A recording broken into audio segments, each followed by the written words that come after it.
Տնօրեններ են աշխատանքից ազատվել, մի քանիսը սեփական դիմումով են հեռացել, մյուսների պայմանագրերն էլ նախարարությունը չի երկարացրել։ Առողջապահության նախարար Անահիտ Ավանեսյանն այսօր հիշեցրեց, մարզային բուժ կենտրոններն էլ են անցել նախարարության ենթակայության տակ ու այդտեղ էլ չբացառեց նոր պաշտոնանկություններ։ Չի կարող, որ անձը տասնյակ տարի կամ նման երկար ժամանակ նույն պաշտոնին լինի, դա բերում է լճացման, դա բերում է նաև նոր կադրերի հոսունության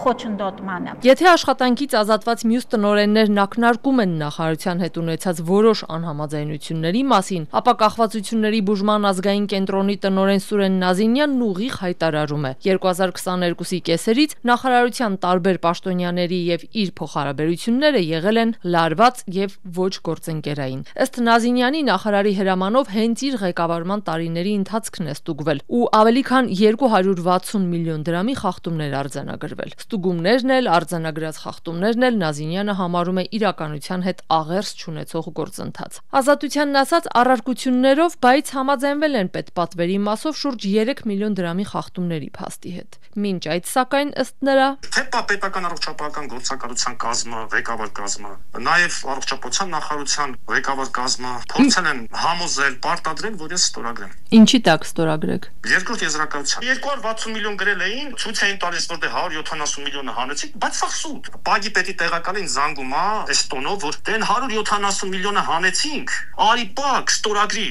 Այս 87-ի տակ։ Առանց ինձ նորմալ ծանուցելու, առանց ուղարկելու եզրակացության բնօրինակը կամ օրինակը, դա մատուցվում էր, որպես տենց վատես հանեցինք էլի, արի սրա տակ ստորագրի, վերևից հանձնարարական կա։ Կախվածությունների կենտրոնի արդեն նախկին տնօրենի պնդմամբ առողջապահության նախարարությունը իր որակմամբ իրեն պատժելու համար զգալիորեն նվազեցրել է պետպատվերի գումարները։ Չնայած որ երկրում թռիչքային կերպով աճում է թմրամիջոց օգտագործողների ու դրանց վաճառքի թվերը։ Իսկ 2023-ից առողջապահության նախարարությունը չի ֆինանսավորել կենտրոնում եւ մարզային հոգեկան առողջության կենտրոններում ներարկային ճանապարհով թմրամիջոց օգտագործողների համար բուժումը։ Գլոբալը դադարեցրեց, բայց թե առողջապահության նախարարությունը խոստացել էր, որ կֆինանսավորի, արդեն պետական պատվերի շրջանակներում, բայց չֆինանսավորվեց։ Ու ոչ միայն մեր կենտրոնում, այլ նաեւ մարզային հոգեկան առողջության կենտրոններում։ Իսկ փոխանով բուժում այս պահեդրությամբ ստանում է մոտ 600-700 անց։ Նախարար Ավանեսյանն իր ճեպազրույցում բամբասանք որակեց Նազինյանի հետ լարված հարաբերությունների մասին հարցը, իսկ թե ինչ ստուգումներ են իրականացվել, ինչու եւ ինչի տակ պետք է նա ստորագրեր, այս հարցերին ասաց գրավոր կպատասխանի, եթե լրագրողները դիմեն։ Կանխելով բամբասանքների մյուս շրջանակը,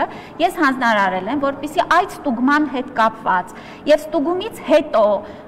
թե պետական վերահսկողական ծառայության կողմից իրականացված ստուգումները նախարարությունում թե ինչպես են իրականացվել ստուգումները եւ արդյունքները ինչպիսին են եղել եւ դրա շրջանակներում հարուցված քրեական գործի շրջանակներում իրականացված ստուգումները թե արդյոք այդ ընթացքում որևէ պաշտոնատար անձ իր լիազորությունները անցել է թե ոչ, հստակ տեղեկանք պատրաստել եւ ձեզ տրամադրել։ Աշխատանքից ազատվածների շարքում է նաեւ պետական ամենամեծ կլինիկաներից մեկը Սուրբ Գրիգոր Լուսավորիչ բժշկական կենտրոնը 7 տարի ղեկավարած Արման Հովակիմյանը։ Նա օրեր շարունակ անպատասխան թողեց մեր զանգերն ու հարցումները։ Թե այստեղ եւ թե Ռուսկաբանության ազգային ինստիտուտում պետական վերահսկողական ծառայությունը ստուգումներ էր արել ու այսպես կոչված նվիրատվությունների ֆոնդեր հայտնաբերել։ ՊՎԾ ղեկավար Ռոմանոս Պետրոսյանն ազատությանն ասել էր, մարդիկ, որոնց բուժման ծախսն ամբողջությամբ կամ մասնակի վճարել է պետությունը, հիվանդանոցների հետ նվիրաբերության պայմանագրեր են կնքել ու լրացուցիչ գումարներ վճարել։ Հիվանդանոցների դրամարկղերում արված այդ մուծումներն անգամ հարկվել են։ ՊՎԾ-ն թեև իրավական խախտումներ չի արձանագրել, բայց հերթով զանգել են այդ քաղաքացիներին ու ասել, որ գնան այդ գումարները հետ ստանան։ Սա վարչապետ Փաշինյանն էլ էր անընդունելի համարել։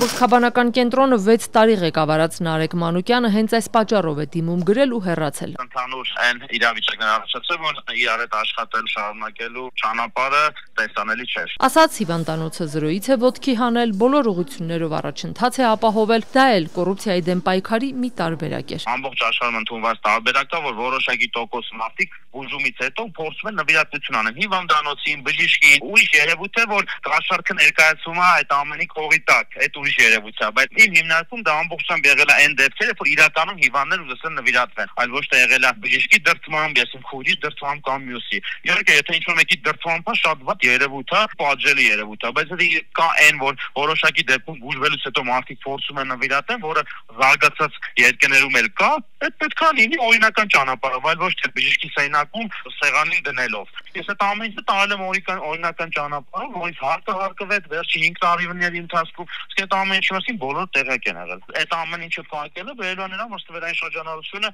վերականգնվելու է։ Նարեկ Մանուկյանը իշխող քաղաքացիական պայմանագրի ավագանու անդամ էր, մանդատից էլ է հրաժարվել։